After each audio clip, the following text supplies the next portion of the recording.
আসসালামু আলাইকুম। ক্লাসে ফার্স্ট হওয়া মানে কি বিশ্ব জয় করা? আপনাদের কাছে কি মনে হয়? ছোটবেলায় অনেকেই আম্মুকে এসে তাদের সন্তানদের প্রথম হওয়ার গল্প শোনাতো। এরকম ভাবে অনেক কিছু বলতো।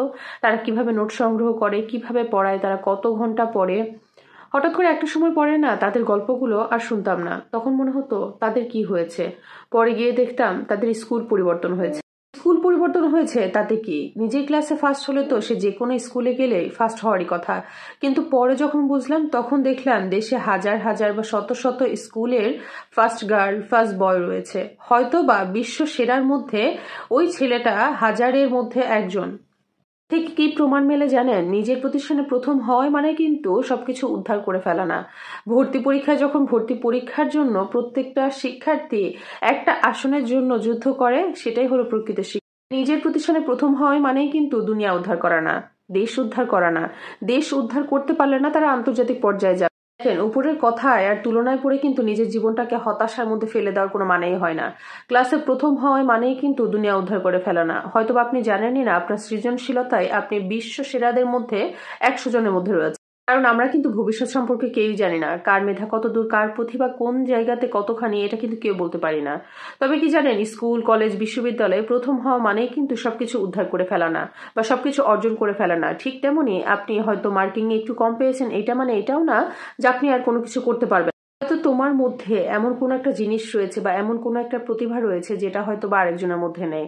তাই বিনয়ের সাথে নিজের পরিশ্রমটাকে কাজে লাগিয়ে যাও, নিজের মেধাটাকে খাটিয়ে যাও। এই পুরো বিশ্বে কোনো না কোনো একটা জায়গায় তোমার জন্য অবশ্যই ভালো কিছু অপেক্ষা করছে। এখনকার সময়ে না আমরা হয়তো যখন প্রাথমিক পর্যায়ে থাকি তখন মনে হয় ক্লাসে ফার্স্ট হওয়াটা ভীষণ পরিমাণে জরুরি। কিন্তু আস্তে আস্তে যখন লেভেল আপ হয় তখন একটা পর্যায়ে গিয়ে মনে হয় আসলে ফার্স্ট হওয়া না, নিজের সৃজনশীলতাটা অর্থাৎ নিজের মেধা শক্তিটা কে কোথায় কিভাবে ব্যবহার করছে, এটা সব থেকে বেশি জরুরি। এমনও মানুষকে দেখেছি যারা ক্লাসে টপার হয়েও লাইফে ভালো কিছু করতে পারে নাই বা এখন পর্যন্ত তাদের দ্বারা সম্ভব হয়ে ওঠে নাই। তারা শুধুমাত্র ওই ফার্স্টের পিছনে দৌড়েছে। কিন্তু অনেকে রয়েছে যারা ব্যাক বেঞ্চার, পড়াশোনাটা কোনো মতে করেছে হয়তো বা, কিন্তু তারা কোনো না কোনো একটা দিক দিয়ে নিজের প্রতিভাটাকে এগিয়ে নিয়ে গিয়েছে। আমরা প্রতিযোগিতা করতে ভীষণ ভালোবাসি। প্রতিযোগিতায় আমরা আসলে জেতাটাকে অনেক বেশি অ্যাচিভ করার মতো একটা জিনিস ধরে নিয়েছি। কোন একটা প্রতিযোগিতা হলে সেখানে আমাকে জিততেই হবে, আমাকে প্রথম হতেই হবে, এরকম একটা মনোভাব আমাদের সবার মধ্যে রয়েছে। কিন্তু প্রতিযোগিতায় জিতে তুমি তো এগিয়ে গেলে, কিন্তু পুরো বিশ্ব কি তোমাকে এগিয়ে নিয়ে গেল?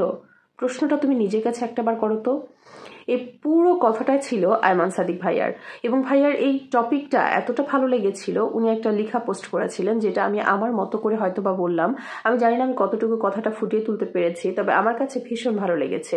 উনি সবসময়ই প্রত্যেকটা মানুষকে অনুপ্রেরণা যোগায় এবং অনুপ্রাণিত করে যে যার জায়গা থেকে যাতে অনেক ভালো কিছু করতে পারে, সেই মনোভাবটা উনি সবসময় দেখায়। কাউকে ছোট করে কথা বলে না বা কাউকে সে ভালো করছে বিধায় তাকে কিন্তু একদম যে বড় করে কথা বলে এরকমও কিন্তু না। সে প্রত্যেকটা মানুষকে মানুষ পরিচয় ভালোবাসে, তাকে তার মেধা দিয়ে যাচাই করে।